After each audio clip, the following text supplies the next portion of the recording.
பாருங்க, நான் ரூமில் வந்து உட்காந்துருக்கேன்னு சொல்லிட்டு இவங்க 2 பேரும் இங்கே இப்படி படுத்திருக்காங்கன்னு பாருங்க. ஒருவேளை நம்மள தான் வீடியோ எடுக்கிறோங்களோ? ஒத்த கையை வந்து இப்படி தான் வச்சுருப்பான். ஆமா ஆமா, நம்மள தான் வீடியோ எடுக்காங்க. நமக்கு நல்ல ஒரு பெர்ஃபார்மன்ஸ் கொடுக்கல. இந்த கை வேற இந்த கயிறு கடையில பேசிக்கிட்டு நம்ம உயிரை வாங்குது. ஐயோ சாமி. உட்காந்துருப்பான். எடுத்துட்டான் பாருங்க. அவனை தான் வீடியோ எடுக்கிறேன்னு தெரியும். வீடியோ எடுக்கிறது தெரியாத மாதிரியே ஒரு சீனை போட்டுக்கலாம். என்னதான் கூப்பிட்டாலும் நம்ம கண்ணாலே ஆக்ஷன். ஜித்துமா, நானும் எவ்வளோ நேரம் தான் நல்ல பிள்ளையாட்டும் இப்படியே படுத்துட்டு உங்களை பார்த்துட்டே இருப்பேம்மா. ஏதாவது கேளுங்கம்மா, நான் அப்பதான் பதில் சொல்ல முடியுமா? என்னடி மெயில் பண்ணுற?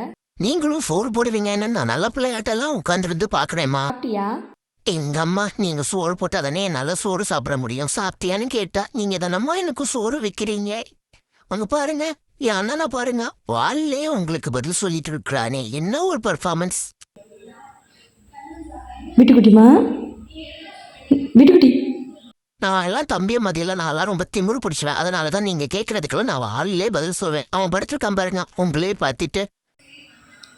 இப்படி படுத்திருக்கான் பாருங்க. ஜித்துக்குட்டிமா, எனக்கு வேற வேலை இல்லை, நான் தான் திரும்பி படுத்திருக்கேன். நீங்க என்ன கேட்டாலும் நான் வாளில் மட்டும்தான் நான் வந்து உங்களுக்கு பதில் சொல்லுவேன்.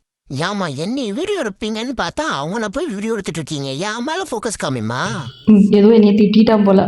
சாச்சா, நான் எங்க அம்மாவை திட்டுவேனா? என்னதான் பெர்ஃபார்மன்ஸ் காமிச்சாலும் ஒன்னும் எடுபடாது போல. சரி பாய்.